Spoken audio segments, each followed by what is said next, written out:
Ya se acabó. Hace falta. 15 estornudando. Verá que crisis de papel. Nati.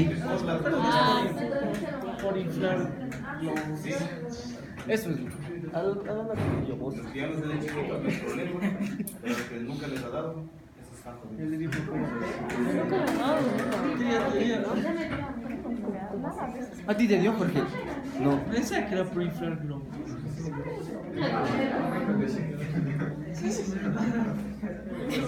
Por inflar globos. A mí me está dando paperas aquí. Los que no les ha dado de niños. Ya, yo. A mí no me dio ni varicela, Choco. Choco, me dio varicela. Sí, de ley. Eso a mí no me dio. De ley te da. Alguien se queda pensando que. Pero. No.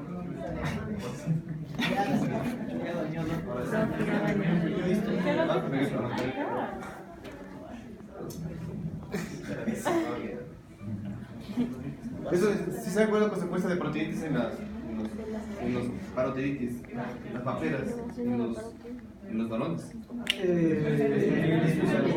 Disfunción eréctil. No, pues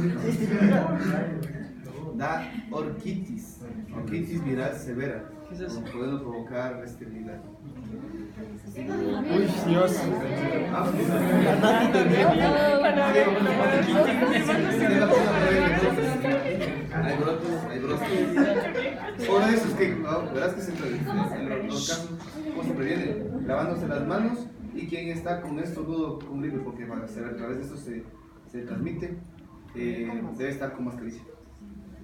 Porque en el momento en que estornuda en una área que está totalmente cerrada, sí, le repartió a cada uno. A mí sí me. Y no me molesta porque el estornudo más duro de... Vamos. 3 órganos más se acaban. Vamos. Vaso. El vaso es uno de los órganos que están dentro de la cavidad abdominal, pero no interviene en lo que será la función del tracto gastrointestinal. ¿Sí? No interviene. El vaso es un órgano que antes del nacimiento tenía función de hematopoiesis, es decir, formador de sangre. Después del nacimiento cambia su función a ser hemocaterético. La hemocateresis es la destrucción de glóbulos rojos.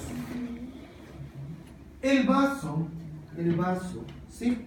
Este se va a encontrar totalmente oculto por lo que será la parrilla costal izquierda en contacto con el diafragma y por detrás de la línea axilar media. Está muy oculto. Entre la séptima a novena costilla aproximadamente. ¿Sí? Muy oculto, muy posterior. Y este va a estar formado por varios sinusoides. Estos sinusoides, mira que van a ser. ¿Qué es un sinusoide? Equivale a ser cadenas o anastomosis vasculares muy finas, pero de gran cantidad. ¿Y por qué interviene y por qué es importante esto? Porque estos sinusoides equivalen a ser como una esponja. ¿Sí? Una esponja. Y a través de esta esponja, de los orificios de esta esponja, está pasando la sangre. ¿Por qué es hemocaterético? Porque destruye los glóbulos rojos viejos. Recuerda, un glóbulo rojo joven, ¿sí? Un glóbulo rojo joven tiene una cualidad que es la flexibilidad. Es decir, puede pasar por un vaso sanguíneo muy fino, un capilar, es aplastado, no importa, se acomoda y sigue. Y cuando está pegado en ese capilar, le permite de que se haya el intercambio gaseoso. Pero cuando ya se hace viejo el glóbulo rojo, aproximadamente el día 20-21, porque solamente duran 21 días, se hace poco flexible y por lo tanto no permite mucho pasar el oxígeno por sus paredes. ¿No es 120 días? Pero activo como joven, 21 días es de calidad, ¿sí? Después progresivamente ya se va haciendo viejo, ¿sí? Y hasta llegar a ese tiempo de vida, prácticamente ya es un glóbulo rojo que no tiene mayor tipo de utilidad. Es más, tiene alta probabilidad a romperse a donde sea. ¿Y cómo yo sé de que progresivamente está siendo más viejo? Porque el glóbulo rojo tiene que pasar, todo glóbulo rojo tiene que pasar por el vaso. Y al pasar por el vaso, pasa por esos sinusoides. Y glóbulo rojo que logre pasar el vaso, está todavía bien y sigue su camino. Si el glóbulo rojo se queda trancado en el sinusoide o no logra pasar el sinusoide por algún motivo, simplemente se rompe. Y al romperse, inmediatamente todo lo que es el hemo y la globina serán reutilizados para poder utilizarse para la nueva formación de sangre en la médula roja. Es espectacular.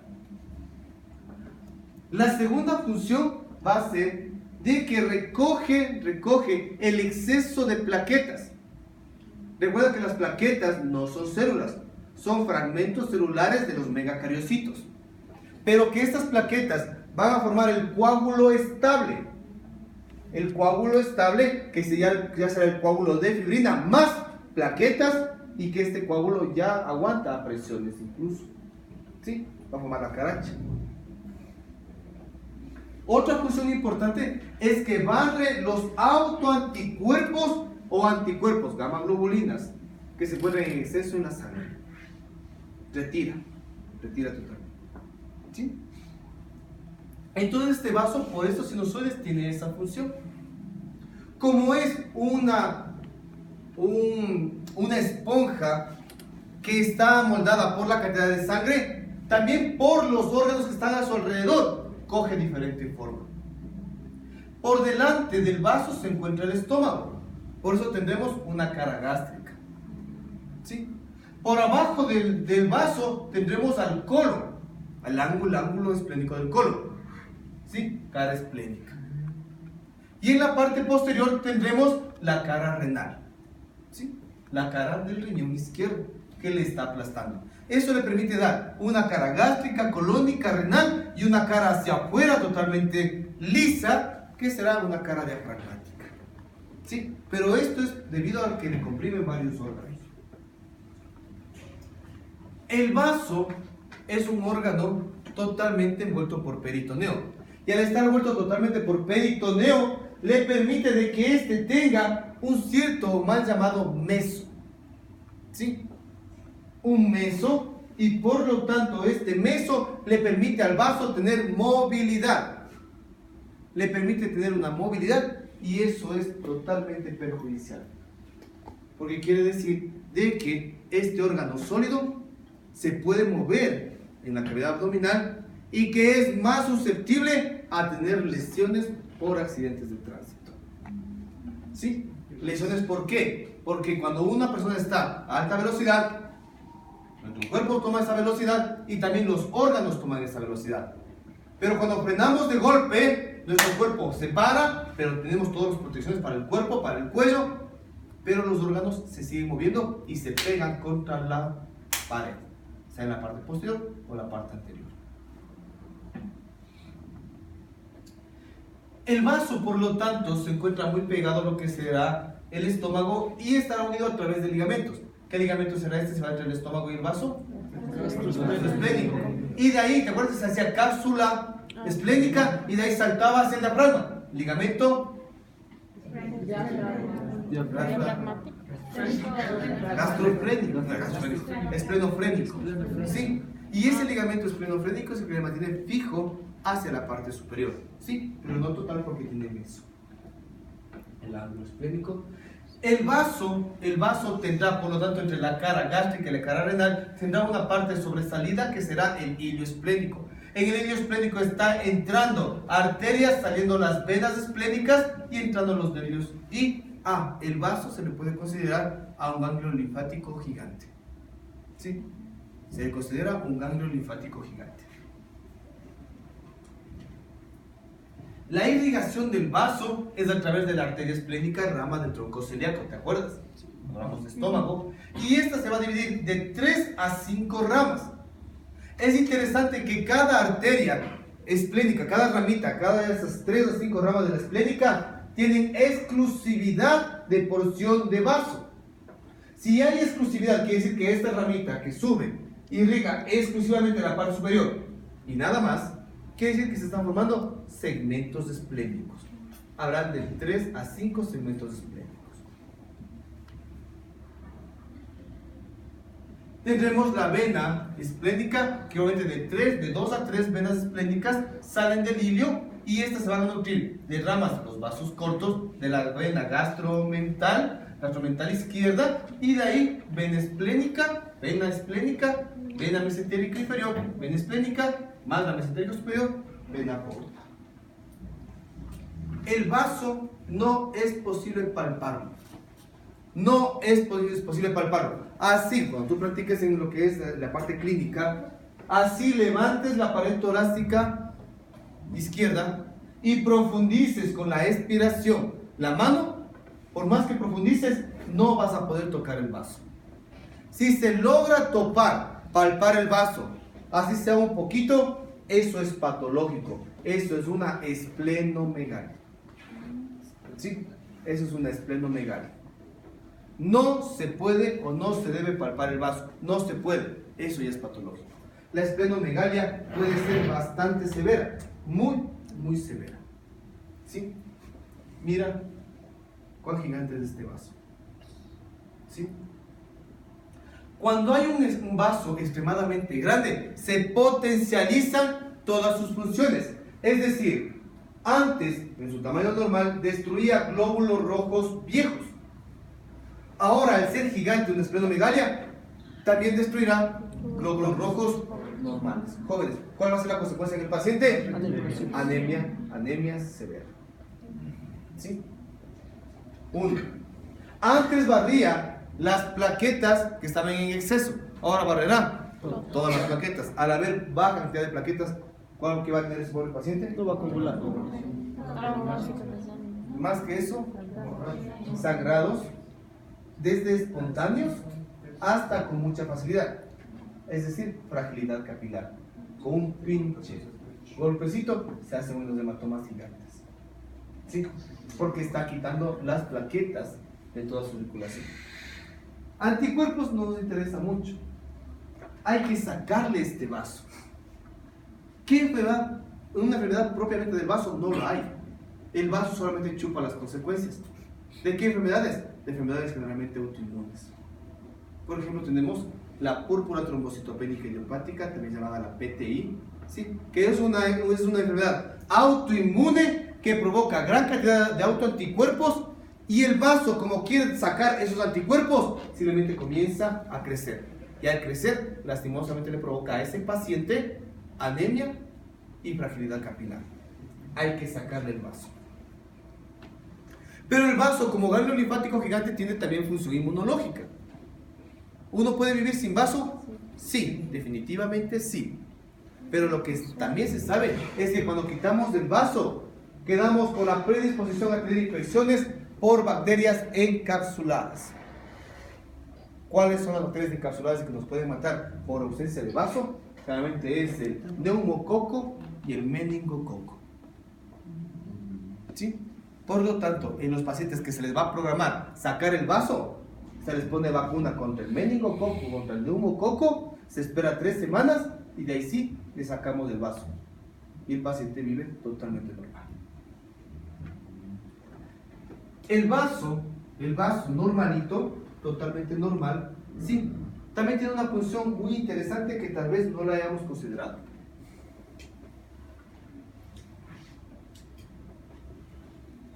¿Te has dado cuenta de que a algunos les gusta donar sangre? Sí, a la Cruz Roja. Vas a la Cruz Roja, quieres donar sangre y aunque se oiga feo, te dicen, ¿y usted cuánto pesa? O sea, para donar sangre te dicen cuánto pesa. Es decir, que como una res. Dicen cuánto pesa. Para según eso, si estás gordito, cachetón, lleno de vida, una pintita. Algunos se avanzan unas dositas. Sí. En cambio, si te ven flaquito, palidón, así. Irqui, como dirían en la parte de la Sierra Central. Flaquito, irqui. Sí. ¿Tengo que de irqui? No, sí, pero eso para el inglés es un número. Sí. Irqui, no es un número. Dirán esos sus abuelitos, ¿verdad? Guagua irqui, guagua flaco. ¿Sí? Entonces te ven flaquito, te ven pálido y quieres donar sangre.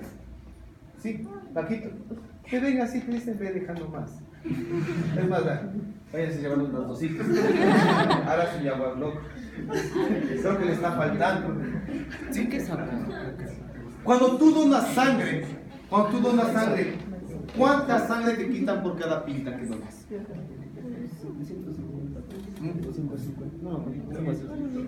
¿Ah? ¿Cuánto? Tú has dado una sangre. ¿Cuánto te sacas de sangre cuando donas una pinta de sangre? 750. No, mentira. Así pues ustedes como mucho 3 litros en circulación. Chuta, estás donando tu vida en este caso. No, por eso. 500 mililitros. 750. O sea que ustedes van a donar. Y, o sea, saca lo que avanza, saca. Tú te has de decir, ay, Es esto 500. nomás, que es 500. la vaca está nomás baja, que no saque tanto. 500. De 300 a 350 ml aproximadamente. Sí. No te pueden vaciar. Sí. Entonces, si te sacan 350 ml, ¿sí? Y estás con buen peso, ¿te da o no te da molestias? No te da molestias, excepto uno que otro que sabe estar ahí. Cógeme. Sí. Si es falta de sangre, te quitan sangre, glóbulos rojos, te quitan hierro. Te servirá para algo el pan con cola que te dan. Pan con cola. Ya no les dan pan con cola. El platanito que saben darles, ¿verdad? Un natura y galleta. Un natura. ¿Servirá eso? No. No sirve, pues. No sirve. ¿Sí? Pero el quid del asunto, tú estás perdiendo 350 ml. ¿Sí? Pero obviamente por la venta. Eso equivaldría también a que una persona por un corte pierda 350 ml y por lo tanto no le dé molestias. Es lo que nos está diciendo nuestro cuerpo, que puede aguantar sin tener ninguna molestia perder 350 ml. Es equivalente sangrar 350 ml que donar 350 ml. Es equivalente. Sí, pues. ¿Qué estás perdiendo? Entonces, ¿por qué perder 350 ml en un sangrado no te da molestias? ¿No sangrado? ¿Mm? En sangrado o en donar sangre es lo mismo. ¿Estás puesto a pensar? ¿No? Verás que es un poquito más y equivale a medio litro de sangre. ¿Qué es lo que pasa cuando uno pierde sangre? Inmediatamente se activan los medios de protección para evitar que baje la cantidad de sangre a tu cerebro. ¿Cuál es el más rápido y más agudo? Es el vaso. El vaso, cual esponja, al tener una cápsula esplénica, esa cápsula esplénica también contiene fibras musculares. Y cuando tú pierdes 350, incluso hasta 750 ml, ¿sí? Que va a casi 2 pintas, dependiendo del tamaño de la persona, esa cápsula y esas trabéculas se contraen, exprimen la esponja y hacen que la sangre entre del vaso, entre a la circulación. Es decir, te dio una autotransfusión. Al darte una autotransfusión, tú no sientes el cambio o la pérdida sanguínea. ¿Sí? Por eso tú no sientes que perdiste esa cantidad de sangre. Sí, prácticamente quedas normal. Vamos con otro ejemplo. A ver, como ustedes ya estudiaron súper bien peritoneo, entonces esto va a ser facilito. Paciente que se cree Schumacher, 180 kilómetros por hora, como loco, ¡pum! Se pegó un choque. Sí, está. Se ven todas las protecciones del carro, sacó cinturón, sí, no tiene mayor tipo de molestia. No tiene mayor tipo de molestia. Este paciente tiene por aceleración, tiene simplemente esto. Es una fractura esplénica. Se rompió el vaso. Está roto totalmente el vaso. está roto el vaso. ¿Sí? No tuvo ninguna otra lesión más. La pregunta es, paciente con el vaso totalmente roto, sangrando por montones, ¿este paciente tiene o no tiene dolor? ¿Por qué no tiene dolor? Porque la cápsula es derivada de qué? Del peritoneo visceral. El peritoneo visceral, cuando se rompe, se lacera, ¿duele? Solo la distancia. Entonces, eso es lo que les repito y por favor no se olviden. Y verás que hay un montón de médicos que, vuelvo y repito, recién fui el fin de semana a dar clases a unos médicos generales y podrás creer que se enteraron recién de que el vaso al romperse no duele. Novedad para ellos. Si se rompe el vaso o el hígado, no duele. Y el paciente entra en shock. Y el paciente se está muriendo simplemente sin decirte absolutamente nada de dolor. ¿Sí? ¿Y te acuerdas? Pide una cobijita, dice que está con frío y quiere dormir. Está muerto. Nunca despierto.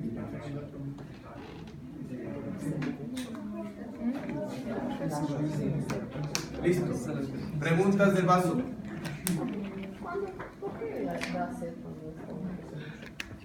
¿Por qué da sed? Porque estás perdiendo líquido y glóbulos rojos. ¿Sí? Es un síntoma es que lo que pasa es que la cantidad equivale a una deshidratación. La hidratación depende de la cantidad de aguas que tú tengas circulante. Cuando tú estás sangrando pierdes agua, suero, plasma y pierdes glóbulos rojos. Entonces, tú por pérdida de líquidos vas a tener sed y va a haber anuria o liguria. ¿Sí? Pero por disminución de glóbulos rojos tú lo que vas a tener es falta de irrigación y oxígeno al cerebro y por lo tanto comienzas progresivamente a deprimirte y va a poder llegar a la inconsciencia, dependiendo del grado de shock que tengas. Lo que pasa es que si le doy agua, no se absorberá tanto por la vía digestiva. E incluso por la vía venosa no se absorbe tanto. Nosotros tenemos una regla en shock en pacientes que vienen apuñalados o vienen sangrando. Yo tengo que darle una relación 3:1 de la cantidad de sangre con la cantidad de líquidos. Me explico. Si está sangrado 100 ml de sangre, tengo que darle 300 de solución saliendo de la tratorrige. Sí, y eso solamente y eso también, eso te digo. Yo les recalco cosas de que yo cuando me voy a dar, me piden que dé clases a médicos en otras provincias. Los médicos recién se desayunan. Te juro, o sea, digo, ¿cuánto más? Digo, el paciente acaba de perder 500 ml de sangre. Muy bien, ¿cuánto le das de suero? Chuta, le pongo suero y le hago que se cuelgue del suero y le mande de todo. Digo, pero ¿cuánto? Dime cuánto. No me digas que voy a mandarle 2 litros de suero, que es lo típico que mando. Dime por qué. Entonces le digo, la relación es 3:1. Por cada uno le das 3 de solución a la totorrija. Dice, chévere, ya. Le digo, ¿pero sabes por qué es 3:1? Se quedan pensando. Porque cuando metemos, y eso ustedes ya saben muy bien, cuando meto un líquido en el intravascular, inmediatamente ese líquido en el intravascular está sometido a las presiones intravasculares. Tengo 2 presiones intravasculares. Primero, la presión hidrostática y la segunda, la presión coloidosmótica. La presión hidrostática, ¿qué va a hacer sobre el vaso sanguíneo o sobre el líquido? Sacar. Es derivado de lo que es el gasto cardíaco, ¿sí? Y las resistencias vasculares. Pero en cambio la coloidosmótica es la presión de las proteínas, sobre todo ¿de cuál? De la albúmina. ¿Qué es lo que hace con el líquido? Atrae, mantiene el intravascular. Y por lo tanto, de los dos, ¿cuál siempre gana? ¿La hidrostática o la coloidosmótica? ¿Cuál gana? ¿Cuál gana? ¿Hidrostática o coloidosmótica? Gana la hidrostática siempre. Porque el líquido que llega al intravascular tiene que después distribuirse, por algo circular, tiene que irse al intersticial y tiene que meterse en la célula, al intracelular. Es obvio. Entonces yo le doy solución salina, lactato rígido por la vena, se ejerce otra vez su función y los 2/3 de ese líquido se van al intracelular y al intersticial. Y apenas me quedará 1/3. Por eso tengo que darle 3:1. Por eso los pacientes, pues es que habrán ido a los hospitales, los pacientes generalmente cuando ya están 2, 3, 4, 5 días en el hospital, ya están a punto de darse el alta, ¿qué se quejan? Ya se sienten bien los pacientes, pero ¿de qué se quejan? De que están hinchados, el bracito, las piernitas. Y como nosotros somos inteligentes, vamos a decir, no se preocupen, como le pasaron suero, 1/3 de lo que le dieron de suero se pasó al intersticial y se ve como edema. Como tiene buen riñón, va a orinar todo eso. ¿Sí? Entonces por eso digo, yo te recalco cosas que es increíble, o sea, y es la cara y es la expresión que pone. Les digo esta cosa y se quedan así con los ojos. Por fin entendí. Todo tú debes hacerle relacionable con la parte clínica, con la parte obvia, con la parte práctica. No sé si tiene que ver con el vaso, pero en algunas ocasiones, cuando se hace actividad física, duele en la parte de aquí. No necesariamente es del vaso. ¿Qué puedes? No necesariamente es del vaso. Lo que pasa es que no puede ser necesariamente el vaso. El vaso puede, al distenderse puede provocar dolor. Pero es ilógico, porque recuerda de que, bueno, es ilógico que duela en el ejercicio, porque cuando tú haces ejercicio activas el simpático. Y al activar el simpático, la sangre, ¿dónde está más? En los músculos. Los músculos. No está en el vaso, por lo tanto no puede distenderse por sangre en el vaso. ¿Sí? Entonces generalmente no suele ser el vaso, la mayoría de veces, sino generalmente suele ser porque cuando tú haces ejercicio y como hay un montón no es el caso de ustedes, ¿no? Hay un montón que se creen deportistas de fin de semana o de ocasionales y que te vas a jugar fútbol como un loco o vas a hacer algún deporte como un loco, alguien no ha hecho durante años, durante algunos meses, haces deporte, no respiras bien y comienzas un ciclo anaeróbico. Al comenzar el ciclo anaeróbico, inmediatamente del metabolismo de la glucosa, porque no comienza ni bien, comienza a fumar glucosa, pero por la vía anaerobia. Por la vía anaerobia que se comienza a producir como metabolito, el ácido láctico. Al producirse ácido láctico, ese va a provocar contracción de los músculos, pero comienza con la contracción muscular tónica, dolorosa, por los músculos más pequeños, después bajo los grandes. Entonces, ¿cuáles son los músculos más pequeños que se encuentran? Generalmente los músculos intercostales. Entonces, en unos les duele acá, y otros dicen que les duele el hígado. Sí, realmente es la contractura tónica de sus músculos y provoca y es doloroso. Y por eso que respira y le duele. Es más por esos músculos. Eso te está diciendo que estás a un previo de que tengas un calambre de un músculo grande. Sí. Y ante una, como que se le quitan el vaso a alguien, se le diría la diferencia. No necesariamente. Pero es que justo como que tenemos un amigo que a cada rato se enferma, entonces, pero él tuvo un accidente y se le quitó la mitad del vaso. El problema, no sé hace qué tiempo le haría. Y no sé si es que tal vez se sabe que, o sea, yo puedo ponerle vacuna contra el neumococo, cuando voy a programar una cirugía. Sí, pero no voy a programar un accidente. Llega con el vaso roto, hecho pedazos, cojo, le opero, le saco el vaso. Chuta, ya me quedó sin inmunidad, o sea, sin defensa para meningococo, para neumococo. En estos pacientes se sabe de que tiene dos posibilidades. La primera, le puedo poner inmediatamente la vacuna y puede que haga un poco de reacción y darle un poco de protección, sí, pues no es garantizado. Y la otra, cruzar los dedos porque hasta un 5% hay vasos accesorios.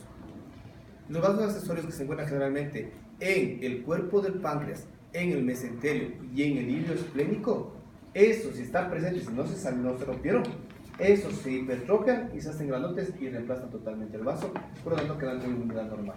Sí, pero no suele bajar mucho las defensas. Lo más probable es que tengan que buscarle alguna otra causa más.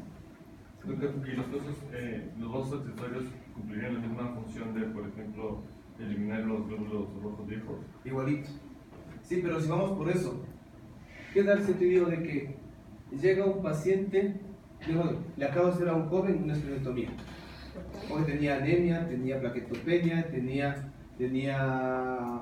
la PTI. Sí, le quito el vaso y regresa en un año. Dice, doctor, estoy igualito. Sigo otra vez, sigo con anemia, sigo con plaquetopenia, sí, sigo con molestias. ¿Qué puedo pensar? Que tuvo un vaso accesorio y ese, ahora tú le haces una tomografía y le encuentras como casi un vaso original, grandote, y toca sacarlo otra vez.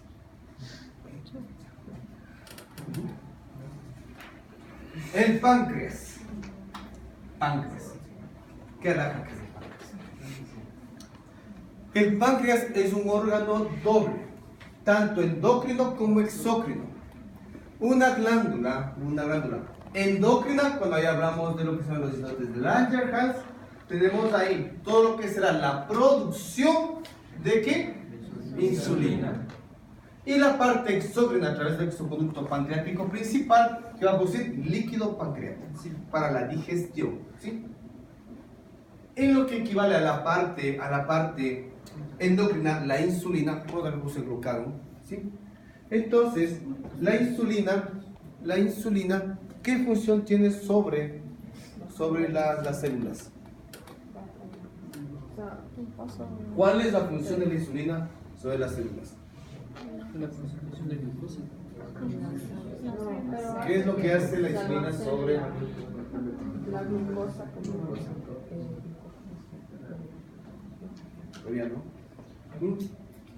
Inhibir la... Porque la patología más frecuente va a ser ¿qué? La diabetes. Entonces, ¿qué es lo normal que hace la insulina sobre las células? Inhibir la glicólisis. No, ¿qué hace con la glucosa? Activa. Entonces, ¿qué es lo que hace la insulina? Esta es la célula y abajo, fuera del pasillo, es el torrente sanguíneo. ¿Qué es lo que va a hacer la insulina que está circulando? Para esto que es la célula, que es ustedes, y que casi como la célula ha de estar con hambre. ¿Qué es lo que hace la insulina? Abre la puerta. Tener receptores y hacer que la glucosa pueda entrar. ¿Sí? Eso es lo que hace la insulina. Por eso disminuye los niveles de glucosa en sangre. Porque hace que entre la glucosa a la célula. ¿Sí? ¿Excepto en qué célula? En las neuronas. En las neuronas no hay receptores para insulina. Por eso que la glucosa entra directamente. Por eso sí que estás medio desmayadito. ¿Sí? Le ven que la guagua está ya desmayándose. Está media dormida. ¿Sí? Está desmayada. ¿Sí? Toma un vasito de agua. Y el vasito de agua le da y se despierta. Cuando es por hipoglicemia. Porque la glucosa se absorbe desde la boca, en la mucosa, debajo de la lengua, se absorbe. Y esa pasa directamente al cerebro y ese la absorbe y hace que se ponga pilas. Para todo el resto del cuerpo necesita receptores de insulina. Muy bien, ahora, ¿cuáles son las manifestaciones clínicas de la diabetes? Polidipsia, poliuria y polifagia. ¿Cómo se explica eso? Sí, eso sí, claro. Pero ¿cómo se produce el paciente con diabetes? ¿Sí? ¿Ah? ¿Por qué se presenta eso? Porque no llega a la célula. Esto es facilito. A ver, ponte pilas. ¿Sí? Esto es la célula. ¿Sí? Esto es la célula. Yo tengo un daño, sea en la insulina o sea en el receptor. ¿Sí? Pero yo tengo hambre. Y si yo tengo hambre, ¿qué es lo que va a decir esta célula como mensaje al cerebro? Tengo hambre. Sí, tengo hambre. La persona come, porque la célula está diciendo que está con hambre. No ha entrado glucosa. Así que le dice al cerebro, come. El otro come, por lo tanto come con desesperación. Aumento la glucosa en la sangre. Pero tengo un montón de glucosa ahí. ¿Está entrando acá? Por lo tanto, a pesar que está comiendo, sí, yo sigo sintiendo hambre. ¿Sí? Pero como tengo demasiada glucosa ahí, sí, demasiada glucosa, ¿sí? comienzo a provocar sobre el espacio intravascular una osmolaridad altísima. Tengo demasiada glucosa. Ahora tengo una sangre hiperosmolar. Y cuando es hiperosmolar, ¿qué pasa con lo que será la célula o lo que será la osmolaridad del intravascular con lo que será la parte celular? Se deshidrata. ¿Qué va a pasar con el agua del intracelular? Va para allá. Por lo tanto, le ala el agua y sobre la célula le provoca deshidratación. Ahora, ¿qué señal le va a mandar al cerebro? Tengo sed, la polidipsia. Pero sigue comiendo, sigue tomando agua, no le quita. Y ahora, para colmo, como tengo un montón de agua que está sacando de la célula, está en el intravascular, y tengo un montón de glucosa ahí dentro y seguirá jalando agua, sí, esa agua va a llegar ¿a dónde? A los riñones.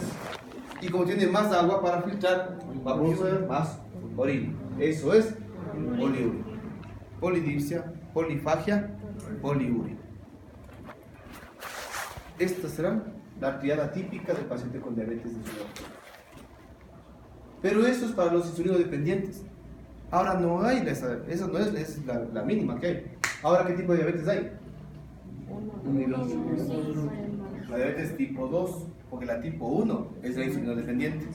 ¿Sí? La tipo 2, ¿por qué es?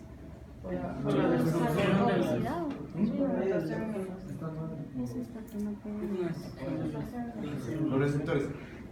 Pero entonces eso quiere decir que hay un solo receptor para insulina. O el receptor para insulina será un poquito más completo. ¿Sí? Los GLUT. ¿Sí? Entonces lo interesante de esto es saber de que cuando uno pensaba originalmente, cuando no había insulina, esta puerta se quedaba cerrada. ¿Sí? Y si le pongo insulina a este paciente, la puerta se abre totalmente. Por lo tanto, entraba fácilmente la glucosa. El problema es que no se dieron cuenta de que esta puerta para la insulina ha tenido por lo menos 3 a 4 chapas. Y que cada chapa equivale a abrir parcialmente la puerta. Es decir, si yo tengo de los 4 o 5 receptores, tengo bien uno, solamente se abre ahí. Y por lo tanto, no se mete mucha glucosa y afuera todavía queda un montón de glucosa.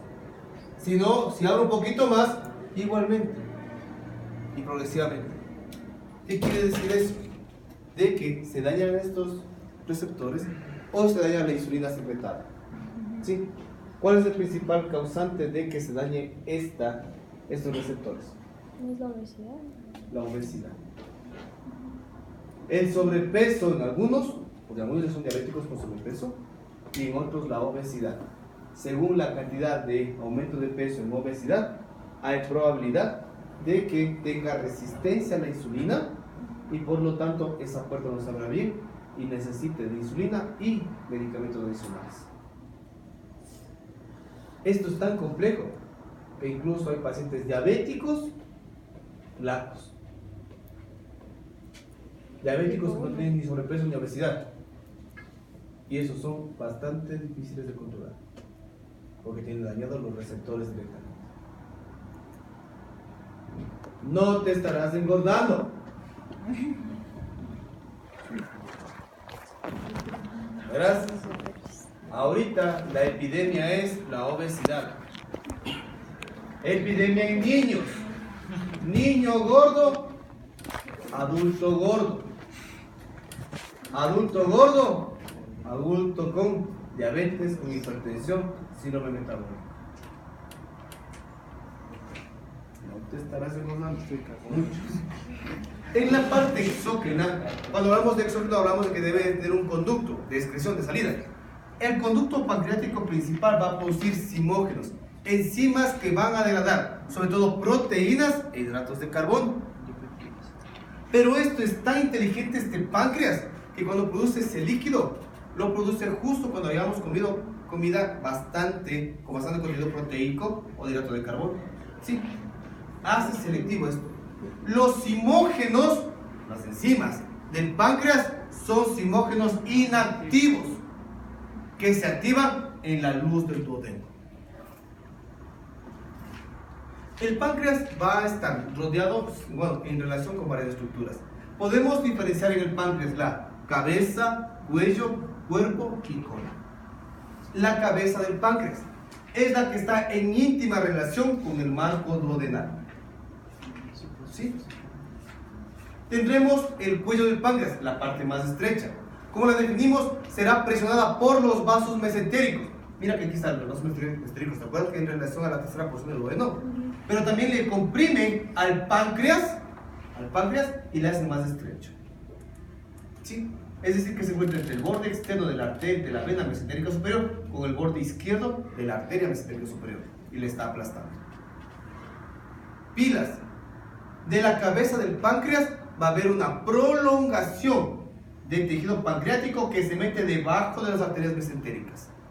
A esto le llamamos el proceso uncinado. ¿Sí? Uncinado o unciforme. Sí, pasa por debajo. Listo. Cabeza, cuello, el cuerpo. El cuerpo va hacia arriba y hacia atrás. Todo esto es extraperitoneal. ¿Sí? Es retroperitoneal. Y tendremos aquí el cuerpo y tendremos aquí la cola del páncreas. La cola del páncreas tiene, para diferenciarle, dos características.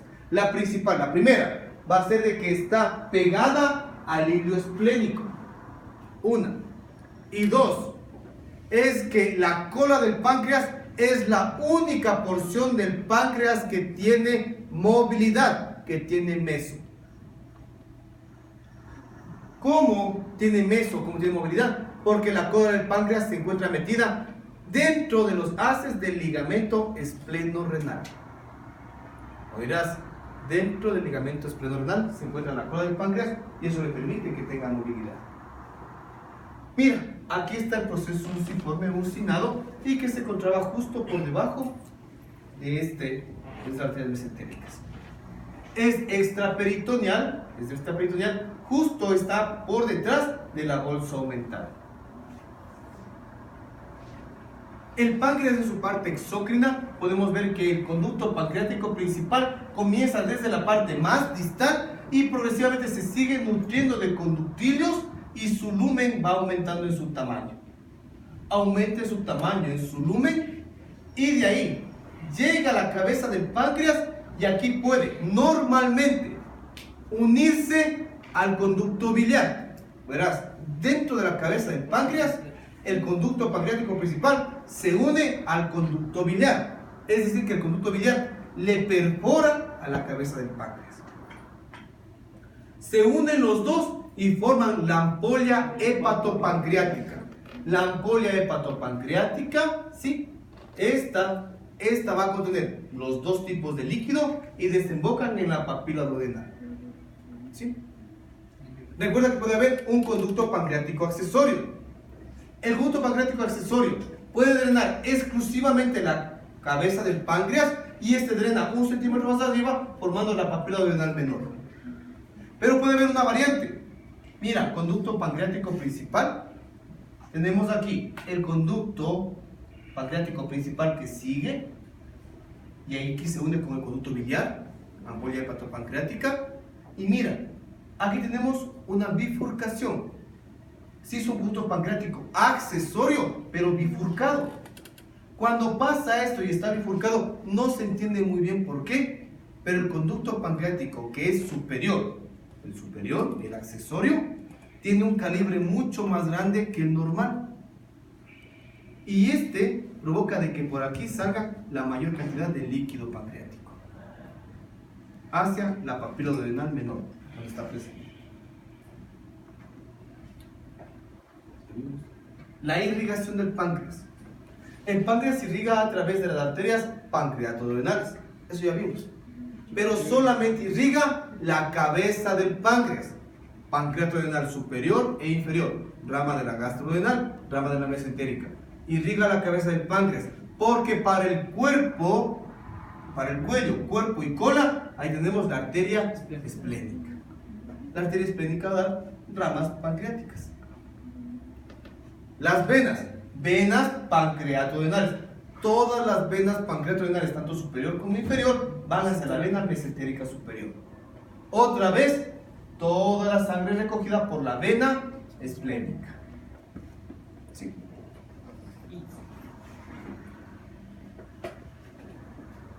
Los ganglios linfáticos serán de la cadena, dos cadenas básicas. La cadena pancreatodenal, ¿sí?, de ganglios, y la cadena esplénica. Dos cadenas básicas para el drenaje linfático. Aquí se ve el páncreas imagenológicamente. Mira, por el eco es bien difícil de ver, pero tomar referencias anatómicas. Por ejemplo, tengo aquí la columna vertebral, tengo aquí la aorta y tengo la arteria mesentérica superior. Y yo sé que la arteria mesentérica superior le aplasta al páncreas, formando el cuello.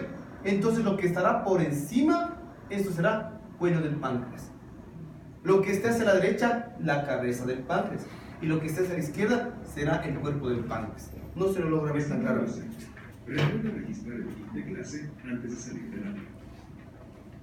Mira, pero en cambio en tomografía es clarito. Mira, arteria, la aorta, mesentérica superior, sí, y tenemos aquí la vena esplénica, y mira cómo se ve aquí, la cabeza del páncreas, el cuello, cuerpo y la cola del páncreas que está llegando hacia el vaso. Perfectamente, mira cómo se ve el páncreas. ¿Cuál es la patología más frecuente en el páncreas? La pancreatitis. ¿La pancreatitis qué es la pancreatitis? La pancreatitis es la inflamación del páncreas secundaria. No enseñaste, hijita. Toda la clase has pasado ahí haciendo ojitos. Toda la clase. ¿Sí? Es la activación del líquido pancreático dentro del propio páncreas. Es decir, el propio páncreas se comienza a degradar por sus propias enzimas. ¿Sí? Es una enfermedad inflamatoria. Inflamatoria, no infecciosa. Es enfermedad inflamatoria. Solo fuera entonces en las células asimiladas, Todo. porque ahí están las enzimas, de ahí salen. Pero salen al conducto pancreático principal y se activan ahí en el conducto y comienzan a degradar esos productos alrededor. ¿Sí? ¿Por qué se produce la pancreatitis?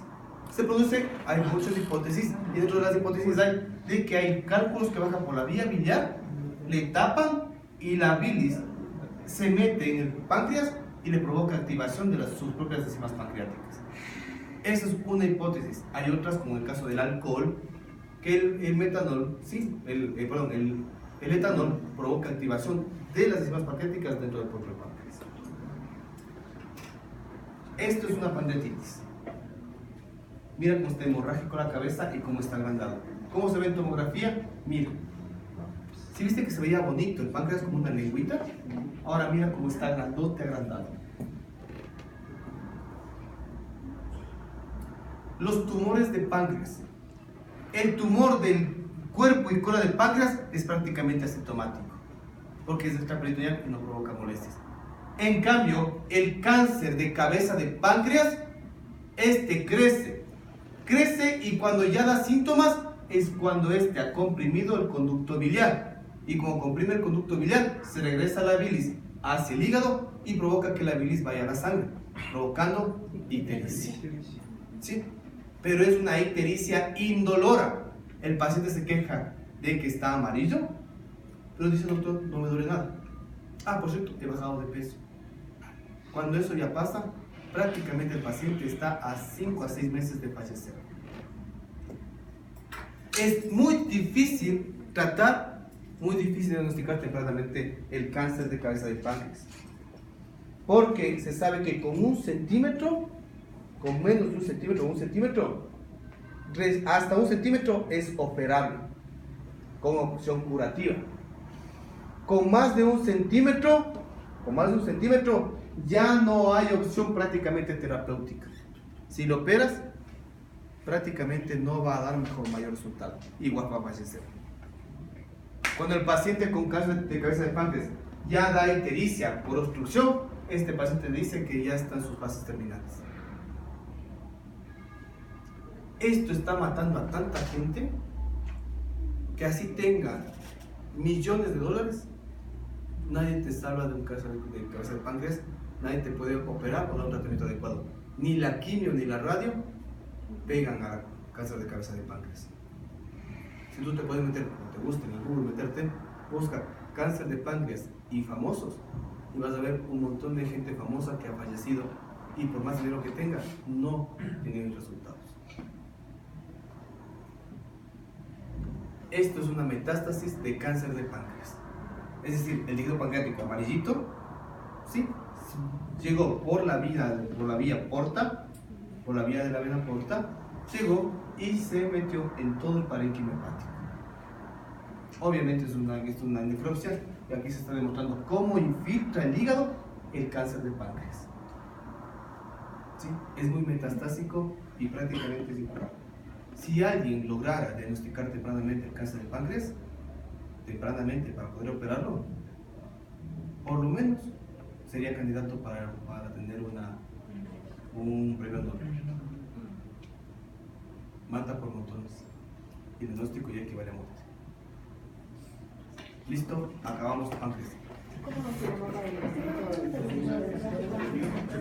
No, ya le pregunté. Yo le pregunté. No.